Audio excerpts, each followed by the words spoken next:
بے خبر تو جوہر آئینہ ایام ہے، تو زمانے میں خدا کا آخری پیغام ہے۔ اپنے دور خلافت میں تہجد کے بعد ذرا حالات معلوم کرتے کے لیے گلیوں میں چکر لگا رہے تھے۔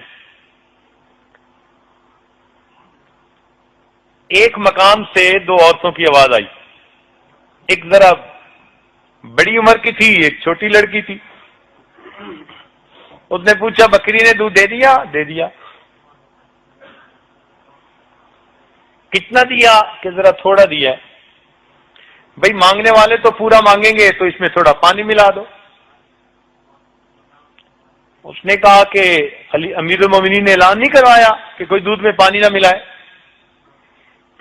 اس نے کہا کون سا امیر المومنین، عمر دیکھتے ہیں یا منادی دیکھ رہا ہے؟ تو آگے سے جوان بچی نے جواب دیا کہ اماں عمر نہیں دیکھتا تو عمر کا پروردگار تو دیکھتا ہے۔ عمر لینا نے بات سنی، واپس آ گئے۔ اگلے دن تیار ہو کر جب امور مملکت سنبھالنے کے لیے خلافت نمٹانے کے لیے بیٹھے تو ان دونوں عورتوں کو بلا بھیجا۔ پتہ چلا کہ ایک بڑی ہے اور ایک اس کی بیٹی جوان العمر ہے، مگر شادی نہیں ہوئی۔ عمر لانا کے دل میں خیال آیا کہ میرا بھی بیٹا جوان ہے، اگر شادی کرنی ہو تو بہو تو ایسی ہونی چاہیے جس کے دل میں ایسا یقین ہو۔ تو اس بڑھیا سے کہا کہ دیکھو تمہاری بیٹی جوان ہے، میرا بیٹا جوان ہے، کیوں نہ دونوں کا نکاح کر دیں؟ چنانچہ دونوں کا نکاح کیا۔ یہ وہ لڑکی تھی جو عمر بن عبد العزیز رحمت اللہ علیہ کی نانی بنی۔ اس کو بیٹی ملی اور وہ ماں بنی عمر بن عبد العزیز رحمت اللہ علیہ۔ اب شادی تو ہو گئی۔ عمر لانو نے ایک دن اس کو بلایا اور اس لڑکی کو کہا کہ دیکھو بیٹی، میں تمہاری ایک ڈیوٹی لگانا چاہتا ہوں۔ اس نے کہا جی حکم۔ فرمان لگے ڈیوٹی یہ ہے کہ جب میں روزانہ تیار ہو کر امور خلافت کے لیے گھر سے نکلنا چاہوں تو تمہاری ڈیوٹی ہے کہ رستے میں آ کر میرے قریب تم نے مجھے وہی سبق یاد دلانا ہے۔ انہوں نے کہا سبق کون تھا؟ کہنے لگے جو تم نے ماں کے سامنے کہا تھا عمر نہیں دیکھتا تو عمر کا خدا تو دیکھتا ہے۔ اتنا فکرہ یہ اچھا لگتا تھا عمر لانو کو کہ اس بچی کو فرماتے تھے کہ تو بار بار یہ کلمہ میرے سامنے دوہرا۔ چنانچہ ہر دن وہ بچی آپ کو جاتے ہوئے یاد دلاتی، قریب آ کے کہتی اگر عمر نہیں دیکھتا تو عمر کا خدا تو دیکھتا ہے۔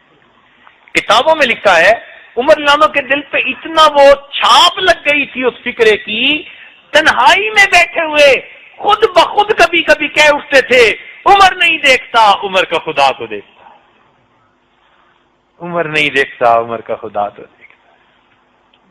ایسا دل پہ وہ فکرہ پیوست ہو گیا۔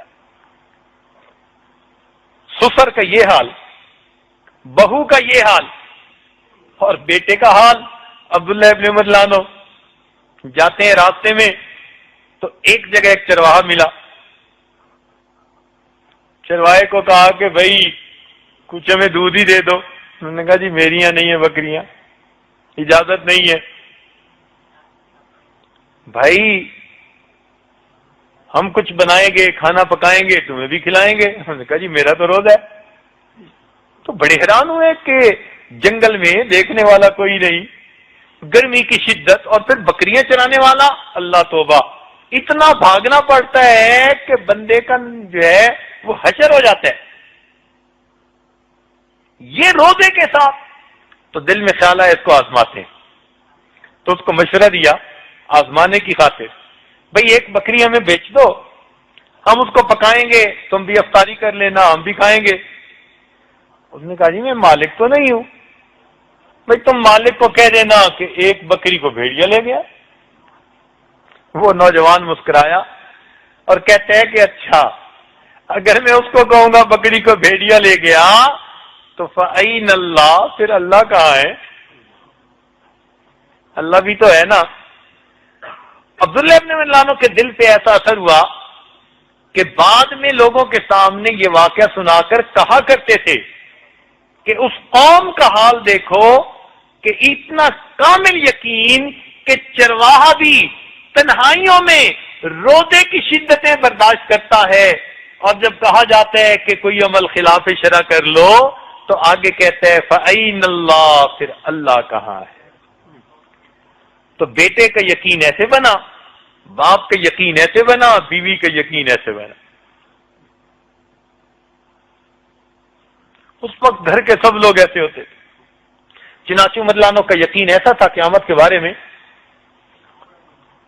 کہ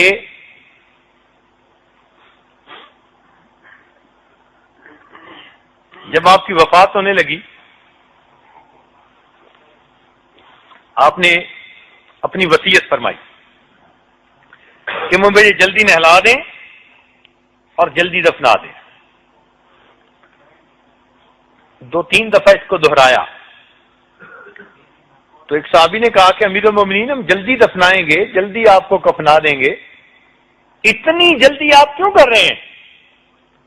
تو جب یہ کہا تو عمر لانو کی آنکھوں میں آنسو آ گئے، فرمان لگے میں جلدی اس لیے کر رہا ہوں کہ اگر تو اللہ تعالیٰ مجھ سے راضی ہوئے تو تم مجھے اللہ سے جلدی ملا دینا، اور اگر اللہ مجھ سے خفا ہوئے تو میرا بوجھ کندھے سے جلدی ہٹا دینا۔ اور عمر کے انجام کو تو اللہ بہتر جانتا ہے، عمر کے انجام کو تو اللہ بہتر جانتا ہے۔ اشرا مبشرہ میں سے تھے، مراد مصطفیٰ تھے، لو کان بعدی نبی لکان عمر، یہ فضائل تھے، مگر پھر بھی کہتے ہیں عمر کے انجام کو تو اللہ بہتر جانتا ہے۔